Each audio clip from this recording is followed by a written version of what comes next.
Hello friends, I hope you all are good and doing great. तो first of all I would like to thanks for likes and suggestion. और मैंने पहले video में अपने जो cover किया था पोलिनोमियल के बेसिक कॉन्सेप्ट को, उसी को आगे बढ़ाते हुए इस वीडियो में मैंने पोलिनोमियल के क्वेश्चन को कवर किया है, जो कि मैंने एनसीईआरटी के बुक से कवर किया है।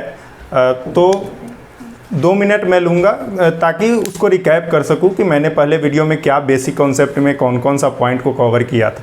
तो मैंने पॉइंट कवर किया था, 4 पॉइंट को बेसिकली कवर किया था। पहला पॉइंट जो था वह था टाइप्स ऑफ पोलिनोमियल।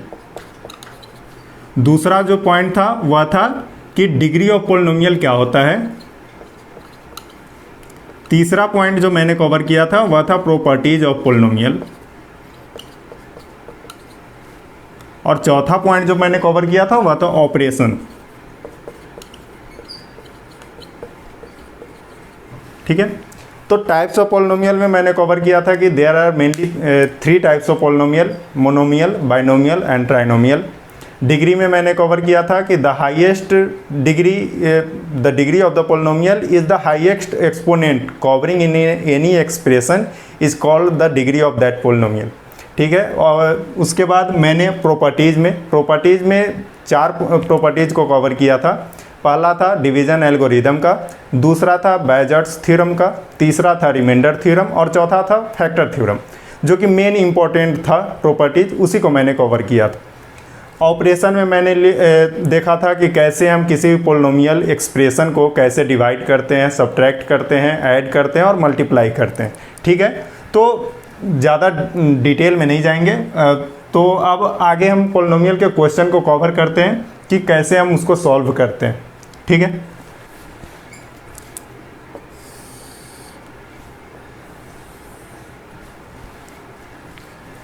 पहले एक्सरसाइज में आपको मेनली एक ग्राफ दे दिया गया है और उसमें आपको बताना है कि इस ग्राफ में नंबर ऑफ जीरोज कितना है इस पोलिनोमियल में। ठीक है, तो कैसे उसको हम सॉल्व करते हैं, तो उसका बेसिक क्या कॉन्सेप्ट है उसको हम अभी बताएंगे। अब जैसे हमको पता है कि इस लाइन को हम लोग एक्स एक्सिस बोलते हैं और इस लाइन को वाई एक्सिस बोलते हैं। ठीक है, तो नंबर ऑफ जीरोज, अगर इस टाइप का क्वेश्चन हो, मेनली एमसीक्यू टाइप में इस टाइप का क्वेश्चन पूछ सकता है। तो अगर इस टाइप का क्वेश्चन दिया हो और हमसे पूछे कि बताओ कि इसमें कितना नंबर ऑफ जीरोज कितना है, तो हम क्या करेंगे कि सबसे पहले देखेंगे कि जो यह लाइन है वह एक्स एक्सिस को कितने पॉइंट पे इंटरसेक्ट कर रहा है। तो यहाँ हम देख रहे हैं कि एक्स एक्सिस को यह जो लाइन है वह 2 पॉइंट पे इंटरसेक्ट कर रहा है। तो सिंपल इसका आंसर क्या हो जाएगा कि यहाँ पे नंबर ऑफ जीरोज जो है वह क्या है 2। ठीक है, मीन्स कि अगर हम सिंपल लैंग्वेज बोले तो the number of points at which the graph intersects the x axis is the number of zeros of that polynomial. ठीक है, बस इतना ही है इस क्वेश्चन में। और एक्सरसाइज 2.1 में 3 क्वेश्चन है आपका, और वही तीनों में वही ग्राफ दिया हुआ है आपको, और आपको बताना है कि बताइए कि इस पोलिनोमियल में कितना नंबर ऑफ जीरोज है। ठीक है, तो आपको बस देखना है और इसको पॉइंट आउट करके कि कितना पॉइंट पे इंटरसेक्ट कर रहा है और आपको नंबर आंसर लिख देना है। ठीक है, बस अब आगे हम एक्सरसाइज 2.2 को देखते हैं। तो एक्सरसाइज 2.2 में क्या है कि आपका क्वेश्चन दिया हुआ है, पहला क्वेश्चन कि find the number of zeros and find the zeros of the polynomial and their relationship with the coefficient of that polynomial। ठीक है, तो हमने 2 क्वेश्चन को लिया है, x² - 2x - 8 और 6x² - 3 और -7x। ये 2 क्वेश्चन को मैंने कवर किया है। तो हम देखते हैं कि सबसे पहले कि हम जीरोज कैसे निकालते हैं, और उसके बाद हम सेकेंड पॉइंट उसको देखेंगे कि उसका रिलेशनशिप कैसे हम देखते हैं कि कोएफिशिएंट के साथ क्या रिलेशनशिप है। ठीक है, तो पहला हम क्वेश्चन को सॉल्व करते हैं।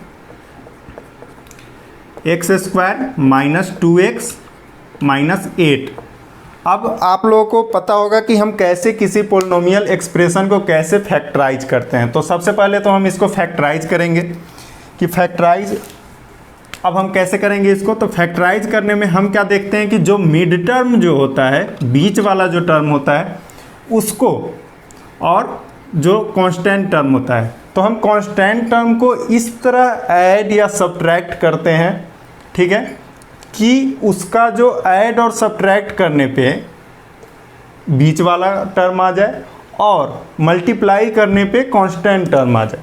हम इस टर्म को, जो थर्ड टर्म है, इसको हम इस तरह ब्रेक करते हैं, फैक्टराइज करते हैं कि ऐड और प्लस और माइनस करने पे ये कांस्टेंट टर्म बीच वाला टर्म आ जाए और मल्टीप्लाई करने पे मेरा ये वाला टर्म आ जाए, ठीक है। तो हम फैक्टराइज करते हैं ऐसे। तो अब हम इसको अगर फैक्टराइज करें, तो इसको फैक्टराइज करने के लिए सबसे पहले हम क्या देखेंगे कि यहाँ पे 8 है। अब 8 को हम कैसे फैक्टराइज करें कि प्लस और माइनस करने पे 2 आ जाए और मल्टीप्लाई करने पे 8 आ जाए। तो अगर हम देखें तो x square minus 4x plus 2x minus 8। अब अगर हम ये देखें यहाँ तो 4 और 2, तो -4 प्लस 2 कितना हो जाएगा -2। तो यहाँ पे हमने प्लस और करके अगर हम देखें तो यहाँ पे बीच वाला टर्म आ गया, और यदि हम 4 और 2 को मल्टीप्लाई करें तो 8 आ गया, ठीक है। तो यह मेरा फैक्टराइज हो गया पोलिनोमियल। तो अब क्या होगा कि यह दो टर्म को हम एक साथ, इस टर्म दो टर्म को एक साथ ले लिए, तो एक्स स्क्वायर -4x में यदि हम कॉमन निकालें तो x को यदि कॉमन निकालेंगे तो यहाँ हो जाएगा x -4 प्लस 2x -8 में से यदि हम 2 कॉमन ले लेते हैं तो यहाँ पे x -4 हो गए, ठीक है। अब क्या हम करेंगे, x -4 multiply by x plus 2। तो यहाँ पे अब जीरोज कैसे निकाल लेंगे हम, तो x -4 इज इक्वल टू 0, तो यहाँ पे x इज इक्वल टू 1 0 आ गया 4, और दूसरा क्या आ गया x plus 2 is equal to 0, तो x is equal to -2।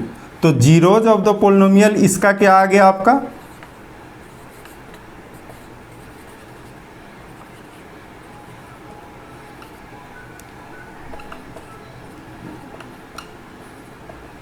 -4 and 2, sorry +4 और -2, ये आपका zeros of the polynomial x square -2x -8 आ गया।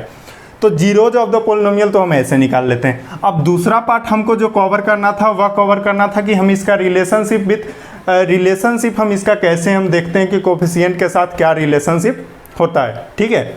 तो हम सबसे पहले क्या देखते हैं कि सम ऑफ जीरोज करते हैं।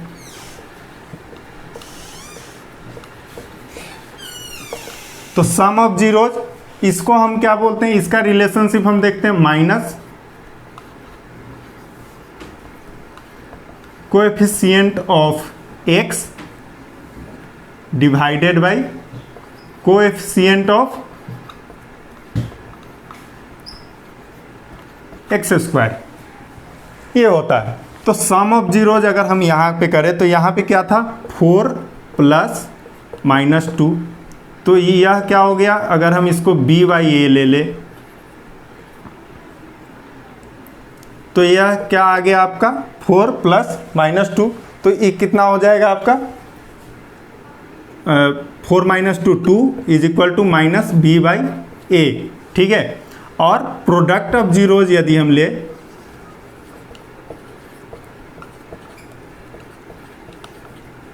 प्रोडक्ट ऑफ जीरो जो होता है वह होता है कोएफिशिएंट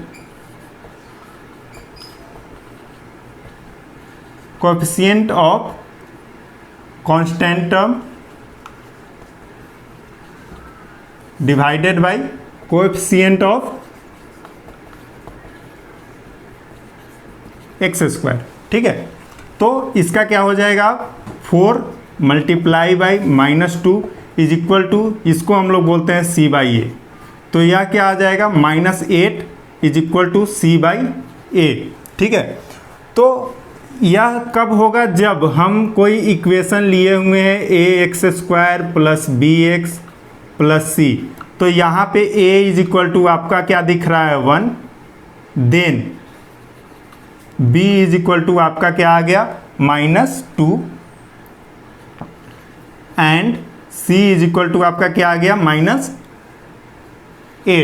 अब अगर देखिए आप, अगर तो यहाँ पे क्या है a इज इक्वल टू 1, तो 1x² means x square plus bx, तो अब यहाँ पे b के जगह -2 अगर हम ले तो यहाँ पे क्या हो जाएगा -2x, और c के जगह क्या है -8, तो यहाँ पे क्या आ गया x² - 2x - c, जो कि आपका इक्वेशन था x² - 2x - 8। ठीक है, तो ये था आपका पहला सॉल्यूशन। अब हम दूसरा क्वेश्चन को भी सॉल्व करके देखते हैं कि दूसरा कैसे सॉल्व होगा।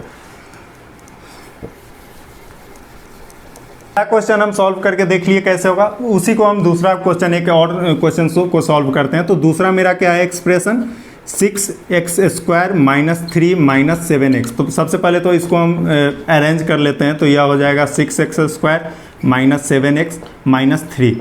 अब अभी हम क्या बोले कि हम सबसे पहले इसको फैक्टराइज करेंगे। तो फैक्टराइज करने का हम क्या देखे थे कि कांस्टेंट टर्म को हम इस तरह स्प्लिट करते हैं कि प्लस माइनस करने पे मिडिल टर्म आ जाए और प्रोडक्ट करने पे व मल्टीप्लाई करने पे कांस्टेंट टर्म आ जाए। ठीक है, तो अब अगर हम 3 को स्प्लिट कैसे करें कि मेरा प्लस और माइनस करने पे 7 आ जाए और मल्टीप्लाई करने पे 3 आ जाए, तो अब हम इसको क्या करेंगे, तो हम यहाँ देखते हैं कि अब यहाँ पे तो 3 है और यहाँ पे 6 है, x² के टर्म के आगे जो कोएफिशिएंट है वह 6 है।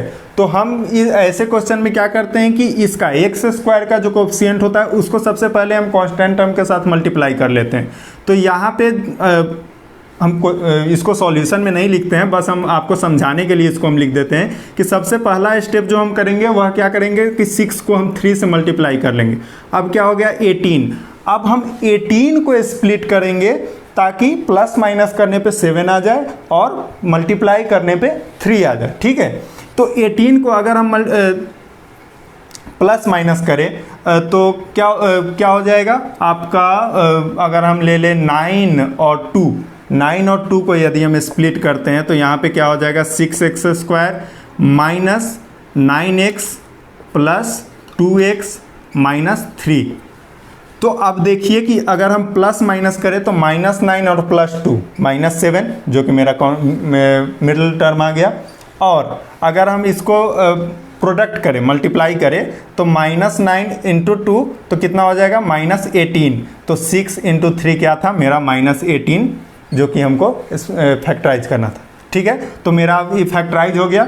अब हम यहाँ से क्या करेंगे कि जीरोज ऑफ पोलिनोमियल निकाल लेंगे। तो सबसे पहले हम दो टर्म का हम ले लिए ग्रुप, तो 6x² और -9x में से हम क्या कॉमन ले सकते हैं, तो हम यहाँ से कॉमन ले सकते हैं 3x को कॉमन ले सकते हैं। ठीक है, 3x को अगर हम यहाँ से कॉमन लेते हैं तो 2x - 3। ठीक है, तो 3x को यदि हम कॉमन ले तो यहाँ पे क्या आ जाएगा 2x - 3 और प्लस, अब यहाँ से 2x - 3, तो अब यहाँ से हम क्या कॉमन ले सकते हैं, तो यहाँ पे हम ना ही x को कॉमन ले सकते हैं क्योंकि यहाँ पे x नहीं है, और ना ही 3 और 2 में कोई दोनों प्राइम नंबर है तो कोई उसका अदर होगा नहीं, तो उसको हम कोई चीज़ कॉमन ले नहीं सकते हैं। तो अब क्या करेंगे, हम यहाँ पे 1 को कॉमन ले लिए तो यहाँ पे क्या हो जाएगा 2x - 3 ही रह जाएगा। ठीक है, तो अब यहाँ पे क्या आ गया 3x + 1 आपका एक टर्म आ गया और दूसरा टर्म आ गया 2x - 3। तो जीरोज ऑफ पोलिनोमियल क्या हो जाएगा, जीरोज ऑफ पोलिनोमियल आपका हो जाएगा, एक तो हो जाएगा, पहला हो जाएगा 3x + 1 है तो यहाँ पे = 0, तो यहाँ पे हो जाएगा 3x = -1, x = -1/3। ठीक है, और दूसरा क्या हो जाएगा 2x - 3 है तो = 0, तो यहाँ पे हो जाएगा 2x = 3, 2x = 3, तो यहाँ पे हो जाएगा x = 3/2। तो ये आपका दो जीरोज ऑफ पोलिनोमियल आ गया, कौन कौन, -1/3, -1/3 और दूसरा आ गया 3/2। तो यह आपका दो जीरोज ऑफ पोलिनोमियल आ गया इस पोलिनोमियल एक्सप्रेशन 6x² - 3 - 7x का। अब इसको हम रिलेशनशिप इसका हम कैसे देखें, तो रिलेशनशिप में हम देखे थे कि सबसे पहले सम ऑफ जीरोज देखते हैं। तो सम ऑफ जीरोज का क्या होता है, minus coefficient of x divided by coefficient of x square. तो यह सम ऑफ जीरोज यहाँ पे क्या होगा, -1/3 plus 3/2 is equal to b by a minus b by a. तो यहाँ पे क्या आ जाएगा, -1/3 और 3 और 2 का हम यदि इसको हम सॉल्व करें इसको तो यहाँ पे 6, तो यहाँ पे -2 plus 9 is equal to minus b by a. तो यहाँ पे आपका क्या आ गया 7/6 is equal to minus b by a. और प्रोडक्ट ऑफ जीरोज क्या आ गया, प्रोडक्ट ऑफ जीरोज यदि हम देखें तो होता है कोएफिशिएंट ऑफ कांस्टेंट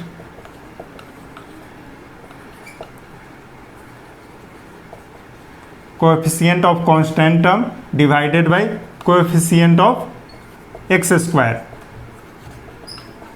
तो यह क्या हो जाएगा -1/3 multiply by 3/2 is equal to c by a. तो 3 कट गया, तो यहाँ पे c by a is equal to क्या आ गया आपका -1/2 आ गया। ठीक है, तो अब यह आ गया। अब यह तब होगा if in ax square plus b x plus c a is equal to क्या हो जाएगा, a इज इक्वल टू, अब हम क्या यहाँ पे ले सकते हैं तो यहाँ पे क्योंकि हमको यहाँ पे देखना था, यहाँ पे 6 है, तो हम इसको एक काम और कर सकते हैं कि हम इसको कट ना करके हम इसको -3/6 ही रखते हैं, क्योंकि हम क्या देख रहे हैं कि एक जो ऊपर वाला जो टर्म है वहाँ पे -6 है नीचे में, तो फिर उसको वो लेंदी प्रोसेस हो जाएगा। उससे अच्छा है कि हम इसको क्या करें, इसको हम कट ना करें, तो -3/6 ही रखें इसको। तो यहाँ पे अब क्या है कि a इज इक्वल टू क्या आ गया 6, then b is equal to क्या आ जाएगा आपका -7 और c इज इक्वल टू क्या आ जाएगा आपका -3। ठीक है, तो अब हम क्या देखें कि a is equal to 6, b is equal to -7 और c इज इक्वल टू -3। आपका एक्सप्रेशन क्या था, 6x स्क्वायर -3 7x। अब इसको हम यहाँ से बैठा के देखते हैं। तो 6x स्क्वायर a के जगह पे हम 6 रखें तो 6x स्क्वायर, b के जगह पे -7 रखें तो -7x और c के जगह -3 रखें तो प्लस -3। तो यहाँ पे अब आपका क्या यह सॉल्व होके आ गया, 6x स्क्वायर -7x -3 मीन्स आपका रिलेशनशिप सही है और आपका क्वेश्चन भी सही। ठीक है, तो ऐसे हम जीरोज ऑफ पोलिनोमियल को निकालते हैं और उसका रिलेशनशिप विद द कोएफिशिएंट कैसे देखते हैं, तो इसको हम ऐसे सॉल्व करते हैं। ठीक है, अब अगले तरह क्वेश्चन की तरफ हम बढ़ते हैं कि अब अगले क्वेश्चन में क्या दिया हुआ है और कैसे हम उसको सॉल्व करेंगे। तो पहला क्वेश्चन हम सॉल्व किए कि कैसे हम जीरोज ऑफ पोलिनोमियल निकालते हैं और कैसे उसका हम रिलेशनशिप देखते हैं। अब दूसरा टाइप क्या क्वेश्चन करेगा, इसी का जस्ट अपोजिट है कि आपको दिया रहेगा zeros of polynomial mean sum of polynomial, sum of zeros और प्रोडक्ट ऑफ जीरोज आपको दिया रहेगा और आपको क्या करना है कि क्वाड्रेटिक इक्वेशन उसका निकाल के बताना है कि उसका क्वाड्रेटिक इक्वेशन क्या होगा। ठीक है, तो दूसरा क्वेश्चन था आपका find the quadratic equation with given sum of zeros and product of zeros respectively. तो दो क्वेश्चन इसमें भी लिए हम। तो अब हम देखते हैं कि कैसे इसको हम सॉल्व करते हैं। तो क्वेश्चन आपको ये दिया हुआ है, तो पहला हम लेते हैं कि दिया हुआ है पहला क्वेश्चन है 1/4 और -1। तो गिवन क्या है, sum of zeros is equal to 1/4, product of zero is equal to -1। तो हम क्या करेंगे, इसको सॉल्व करने का क्या प्रोसेस, कैसे हम इसको सॉल्व करेंगे तो देखते हैं। तो हम लेते हैं let the quadratic equation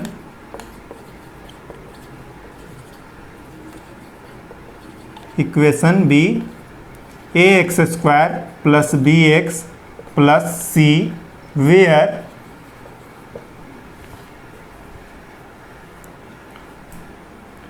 alpha plus beta is equal to आपको क्या दिया हुआ है 1/4, जो कि क्या होता है -b/a होता है। ठीक है, अब alpha plus beta is equal to 1/4 -b/a और alpha multiply by beta is equal to क्या दिया हुआ है -1। तो अब हम क्या देख रहे हैं यहाँ पे -1 और क्या होता है c/a होता है। तो यहाँ पे a के जगह पे यहाँ पे हम देख रहे हैं कि 4 है और यहाँ पे क्या देख रहे हैं कि यहाँ पे कुछ नहीं है। तो हम इसको मॉडिफाई करके हम क्या कर लेंगे, c/a के जगह पे हम इसको ऐसे लिख सकते हैं -4/4। तो अब क्या हो गया कि आपका a के जगह पे 4 यहाँ भी अल्फ़ा बीटा में भी आ गया और ऊपर अगर हम इसको सॉल्व करें तो ये -1 का -1 ही हो गया। ठीक है, तो हम इस क्वेश्चन को जस्ट थोड़ा इक्वलाइज करने के लिए हम इसको ऐसे थोड़ा सा मॉडिफाई किए। ठीक है, तो अब हम क्या किए, यहाँ पे देख लिए कि अब ए के जगह पे आपको क्या मिल रहा है 4, बी के जगह पे आपको क्या मिल रहा है यहाँ पे -1 और सी के जगह पे क्या मिल रहा है -4। ठीक है, तो आपका क्वाड्रेटिक इक्वेशन क्या बन के आ जाएगा,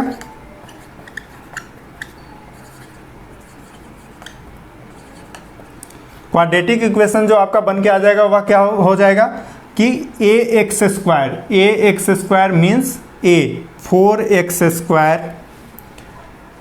b के जगह पे क्या है -1, यहाँ पे b के जगह पे हम क्या लिख लिए -1x मीन्स -x, और c के जगह पे क्या है -4 तो मीन्स -4। ठीक है, तो यह आपका क्वाड्रेटिक इक्वेशन बन गया 4x² -x -4। अब यहाँ पे अगर हम इसको चेक करने के लिए देख ले कि सही है या नहीं है, तो सम ऑफ जीरोज क्या होता है -b/a means minus coefficient of x divided by coefficient of x²। तो माइनस कोफिशिएंट ऑफ x क्या है 1 और x² क्या है 4, तो -1/4। दूसरा क्या है प्रोडक्ट ऑफ जीरोज -1 दिया हुआ है, तो प्रोडक्ट ऑफ जीरोज हमको क्या पता है क्या होता है, प्रोडक्ट ऑफ जीरो होता है alpha into beta. Alpha into beta means coefficient of constant term divided bye coefficient of x²। तो कोफिशिएंट ऑफ कांस्टेंट टर्म क्या है यहाँ पे -4 और कोफिशिएंट ऑफ क्या बोलते हैं उसको x² क्या है 4, तो -4/4 क्या हो गया आपका 4/4 -1। ठीक है, तो अब हम कोफिशिएंट ऑफ x² हम इसलिए बोल रहे हैं, इसको हम डायरेक्टली कांस्टेंट टर्म भी बोल सकते हैं, जरूरी नहीं है कि हम इसको coefficient of x constant term बोले, क्योंकि कांस्टेंट टर्म का कोफिशिएंट क्या आप बोल सकते हो। ठीक है, तो -4/4 -1 आपका मीन्स आपका जो क्वाड्रेटिक इक्वेशन बन के आया वह क्या है आपका सही है। सॉरी, यहाँ पे -1 था, -1 तो यहाँ पे 4x² प्लस x होगा -4 होगा, सॉरी। ठीक है, 1/4। तो ये आपका पहला क्वेश्चन था। तो पहला क्वेश्चन हम सॉल्व कर लिए। अब दूसरा क्वेश्चन है √2 और 1/3 आपको दिया हुआ है। सम ऑफ जीरोज √2 और प्रोडक्ट ऑफ जीरो 1/3 दिया हुआ है। तो अब इसको हम फिर सॉल्व करते हैं उसी तरह। हम यहाँ पे ले लेते हैं, यहाँ पे आपको क्या दिया हुआ है, गिवन क्या है, sum of zeros is equal to √2 दिया हुआ है। प्रोडक्ट ऑफ जीरोज क्या दिया हुआ है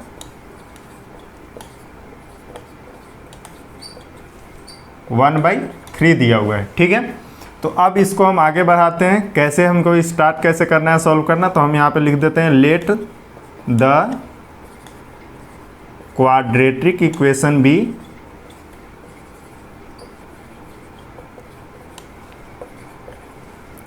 ax² plus bx plus c where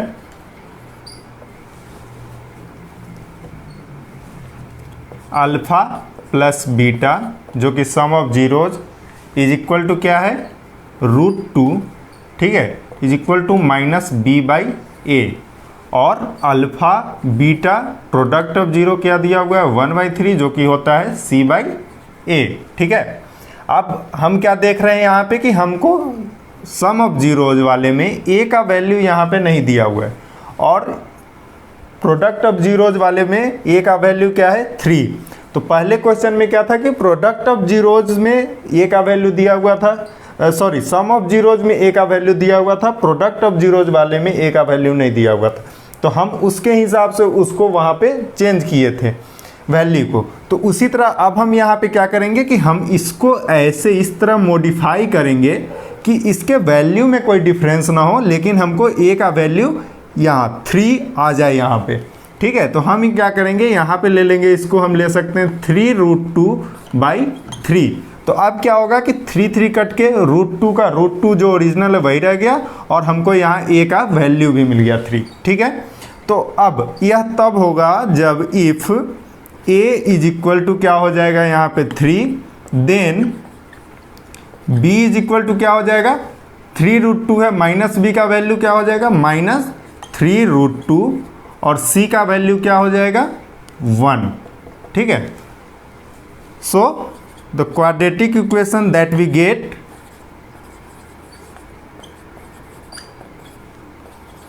equation will be ax² plus bx plus c is equal to क्या हो जाएगा, a के जगह पे हम क्या ले लेंगे, 3, तो यहाँ पे क्या हो जाएगा, 3x² प्लस bx है, तो b के जगह पे हम क्या ले लेंगे, -3√2x, और प्लस c के जगह पे क्या हो जाएगा, 1, तो +1। तो ये आपका क्वाड्रेटिक इक्वेशन सॉल्व होके आ गया 3x² माइनस 3√2x प्लस 1।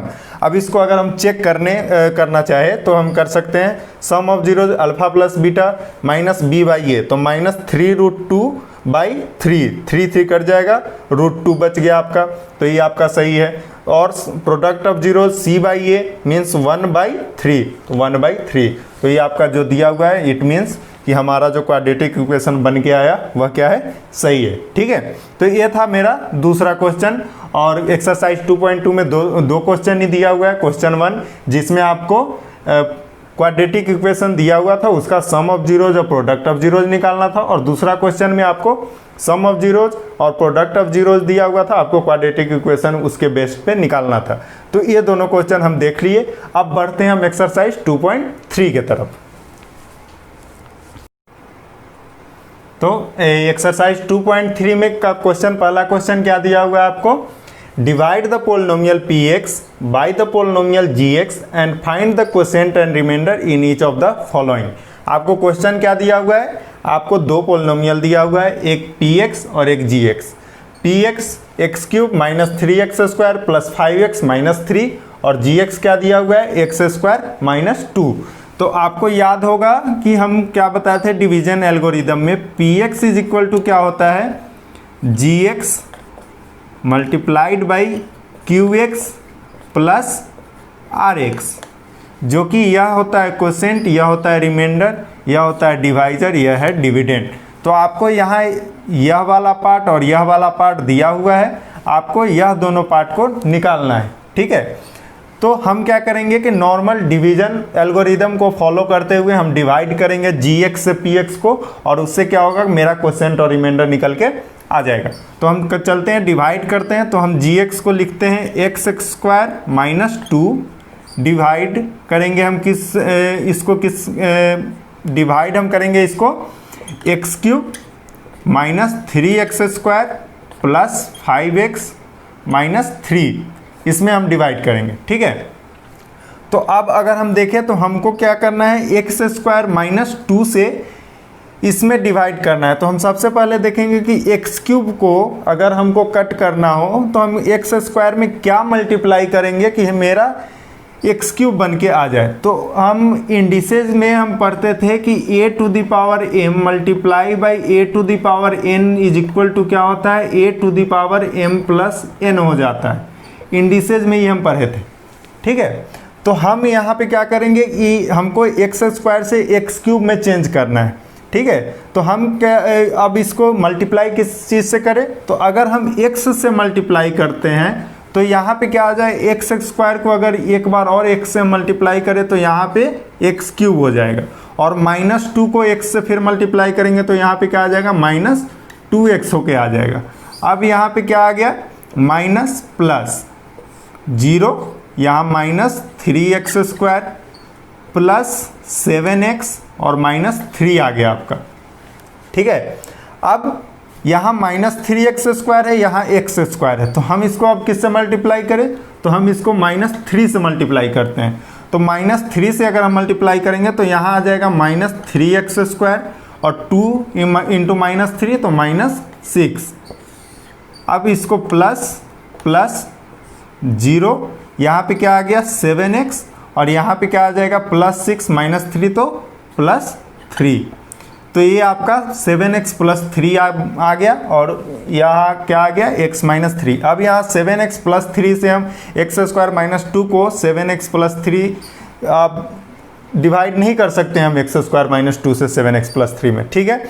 तो यह क्या आपका आंसर बन के आ गया, रिमाइंडर, और यह क्या आ गया, क्वोशिएंट, ठीक। तो हम ऐसे चेक करेंगे, क्वेश्चन को हम ऐसे डिवाइड करके और फिर क्वोशिएंट और रिमाइंडर हम निकाल लेंगे, ठीक है। तो यह मेरा पहला क्वेश्चन था। इसी का अगला क्वेश्चन दिया हुआ है x to the power 4 minus 5x plus 6 और gx आपका दिया हुआ है 2 माइनस एक्स स्क्वायर। तो अब इसको हम कैसे सॉल्व करेंगे, तो इसको भी हम सॉल्व करके आपको दिखाते हैं कि कैसे हम इसको सॉल्व करते हैं। सेम है, तो हम अब इसको सॉल्व करें तो 2 माइनस एक्स स्क्वायर को हमको डिवाइड करना है 2 माइनस एक्स स्क्वायर से x to the power 4 minus 5x plus 6 में, ठीक। तो अब 2 माइनस एक्स स्क्वायर है, तो हम इसको क्या करेंगे, पहले हम साइन चेंज करके हम इसको इसका प्लेस चेंज करते हैं। तो माइनस एक्स स्क्वायर प्लस 2 लिख लेते हैं, ज़्यादा इजी हो जाएगा डिवाइड करना। तो माइनस एक्स स्क्वायर को हमको चेंज करना है x4 में। इस रूल को फॉलो करते हुए हम फिर से यहाँ पे हम क्या करते हैं, माइनस, यहाँ माइनस एक्स स्क्वायर हमको अगर हम एक्स स्क्वायर को एक्स स्क्वायर से फिर मल्टीप्लाई करें, ठीक है, माइनस एक्स स्क्वायर से हम मल्टीप्लाई करते हैं अगर, तो क्या आ जाएगा, minus x square into minus x square, minus minus plus x to the power 4 और plus 2 into minus x square, तो माइनस 2 एक्स स्क्वायर आ जाएगा आपका, ठीक। अब माइनस प्लस कट गया, यहाँ पे क्या आ गया आपका 2x स्क्वायर माइनस 5x और प्लस 6 आ गया। अब इसको हम आगे डिवाइड करें तो यहाँ माइनस एक्स स्क्वायर है, यहाँ 2x स्क्वायर है। तो हम क्या किए, अगर हम इसको करते हैं, अगर मल्टीप्लाई हम करते हैं माइनस 2 से अगर हम मल्टीप्लाई करते हैं तो यहाँ पे क्या आ जाएगा, एक्स स्क्वायर को यदि हम मल्टीप्लाई करें माइनस 2 से तो क्या आ जाएगा, माइनस इंटू माइनस प्लस, तो प्लस 2x स्क्वायर, ठीक है, और 2 इंटू माइनस 2 तो माइनस 4, ठीक है। अब यहाँ पे माइनस, यहाँ पे प्लस, यह कट के 0 आ गया, यहाँ पे क्या आ गया माइनस 5x और यहाँ पे क्या आ गया प्लस 10। तो ये आपका आ गया माइनस 5x प्लस 10।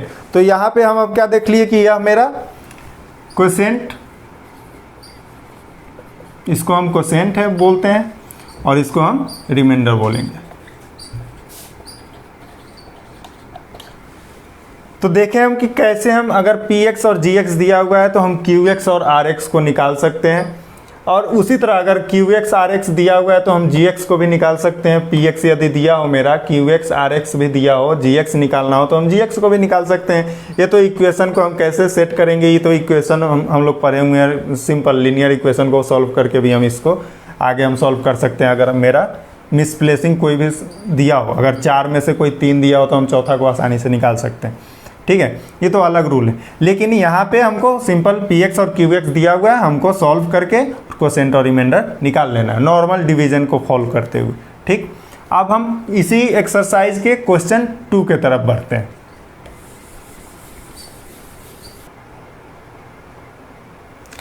दूसरा क्वेश्चन है आपका, check whether the following polynomial is a factor of second polynomial और नॉट। मीन्स आपको पहले क्वेश्चन में क्या था कि आपको px gx दिया हुआ था, आपको डिवाइड करके क्वोशिएंट रिमाइंडर निकालना था। अब दूसरे क्वेश्चन में क्या है, आपको 2 पोलिनोमियल दिया हुआ है और आपको बताना है कि first polynomial is the factor of second polynomial और not, is the first polynomial is the factor of second polynomial और नॉट। तो हमको क्या करना है कि हमको फर्स्ट पोलिनोमियल से सेकेंड पोलिनोमियल में डिवाइड करना है।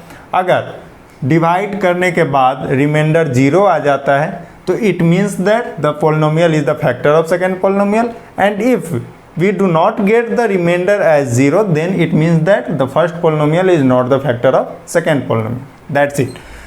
तो शुरू करते हैं हम डिवाइड करते हैं टी स्क्वायर माइनस 3 से 2t4 plus 3t cube minus 2t² minus 9t minus 12 को हम डिवाइड करते हैं t² माइनस 3 से। ठीक है, हमको क्या करना है, यहाँ 2t4 है, t² को 2t4 में चेंज करना है। तो हम क्या करेंगे, t³ 2t³ से यदि हम मल्टीप्लाई करते हैं, सॉरी 2t² से हम मल्टीप्लाई करते हैं तो यहाँ पे क्या आ जाएगा 2t4 और minus 3 into 2t² means minus 6t², minus 6t²। ठीक, माइनस प्लस 0, तो यहाँ पे क्या आ जाएगा 3t³ और माइनस प्लस माइनस तो 6 minus 2 plus 4t² minus 9t minus 12। अब यहाँ 3t³ है, हमको t² को 3t³ में चेंज करना है, तो इट मीन्स प्लस 3t से हम मल्टीप्लाई किए तो यहाँ पे क्या आ गया 3t³ आ गया। अब माइनस 3 को 3t से मल्टीप्लाई करेंगे तो माइनस 9t आ जाएगा, माइनस प्लस 0 माइनस प्लस, तो ये भी कट के 0, तो आपका क्या आ गया 4t² माइनस 12 आ गया। अब हमको 4t² को 4t² में चेंज करना है, तो हम क्या करेंगे, अब इसको हम मल्टीप्लाई करते हैं, t² को 4t² में चेंज करना है, इट मीन्स प्लस 4 से हम इसमें मल्टीप्लाई करते हैं तो यहाँ पे क्या आ जाएगा 4t² और minus 3 into 4 minus 12 minus plus, तो 0, ये भी 0। इट मीन्स कि आपका रिमाइंडर जो है वह 0 आ गया, रिमाइंडर आपका 0 आ गया। It means t² minus 3 is the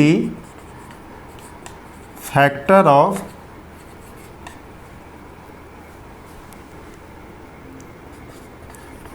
polynomial, factor of polynomial 2t4 plus 3t³ minus 2t² minus 9t minus 12। ठीक है, दैट्स इट। तो ऐसे हम चेक कर लिए, रिमाइंडर मेरा 0 आ गया, इट मीन्स कि यह मेरा फैक्टर है। अब दूसरा क्वेश्चन हम देखते हैं कि उसमें मेरा रिमाइंडर 0 आता है या फिर नहीं आता है। अगर रिमाइंडर उसमें भी 0 आ जाएगा इट मीन्स कि वह भी फैक्टर हो जाएगा दूसरे का। अगर उसमें रिमाइंडर 0 नहीं आएगा इट मीन्स कि वह फैक्टर नहीं होगा। तो दूसरे क्वेश्चन में क्या है कि हमको डिवाइड करना है x³ माइनस 3x प्लस 1 से डिवाइड करना है हमको 3x5 minus 4x³ plus x² plus 3x plus 1 में हमको डिवाइड करना है। तो हम क्या करेंगे, अब x³ माइनस 3x प्लस 1 को अब हम मल्टीप्लाई करते हैं ताकि मेरा ये मतलब 3x5 minus 4x³ plus x² पे बैठे और आगे हम बढ़ सके प्रोसेस में। तो अब हम x³ को 3x5 में चेंज करने के लिए हम क्या कर सकते हैं, 3x² से मल्टीप्लाई करेंगे। तो 3x² multiply by x³ it means यहाँ पे आ जाएगा 3x5 आ जाएगा, माइनस 3x इंटू 3x² क्या हो जाएगा माइनस 9x³ हो जाएगा, और प्लस 1 इंटू 3x² क्या हो जाएगा प्लस 3x² हो जाएगा, माइनस प्लस माइनस। अब यहाँ पे 0 यह कट गया, प्लस 9x³ माइनस 4x³ तो यहाँ पे क्या आ जाएगा 5x³ plus x² minus 3x² it means minus 2x² plus 3x plus 1। ठीक है, तो अब हम क्या किए, x³ को अब हमको 5x³ में चेंज करना है। तो हम क्या किए, अब हम इसको मल्टीप्लाई करते हैं 5 से, तो यहाँ पे क्या आ जाएगा 5x³ आ जाएगा, माइनस 3x को 5 से मल्टीप्लाई करेंगे तो माइनस 15x आएगा, इट मीन्स यहाँ माइनस 15x आ गया, और प्लस 1 को 5 से मल्टीप्लाई करेंगे तो प्लस 5 आ जाएगा, माइनस प्लस माइनस। अब यहाँ पे 5x³ माइनस 5x³ यह कट के 0, यहाँ पे क्या आ गया minus 2x², 3x plus 15x, यहाँ पे प्लस 18x आ गया, और यहाँ पे 5 + 1 यहाँ पे 6 आ गया। तो अब हम क्या देख रहे हैं यहाँ पे कि यहाँ पे जो मेरा रिमाइंडर है वह अब 0 नहीं आ रहा है, क्योंकि अब यहाँ x³ है, यहाँ 2x² आ गया, मीन्स x³ जो हाईएस्ट डिग्री है। अब इस जो रिमाइंडर जो मेरा डिवाइड करने के लिए आगे प्रोसेस में जो एक्सप्रेशन आ रहा है उसमें अब जो हाईएस्ट डिग्री है वह 2 है, और यहाँ मेरा हाईएस्ट डिग्री 3 है। तो अब हम लोएस्ट वाले डिग्री वाले पोलिनोमियल में हम कैसे उसको डिवाइड करेंगे? तो इट मीन्स कि अब इसको हम आगे डिवाइड नहीं कर सकते हैं, और रिमाइंडर मेरा 0 आया भी नहीं। तो इट मीन्स कि हम लिखेंगे, इट मीन्स यहाँ पे हम इसको लिखेंगे since we get remainder not equal to 0, so x³ minus 3x plus 1 is not the factor of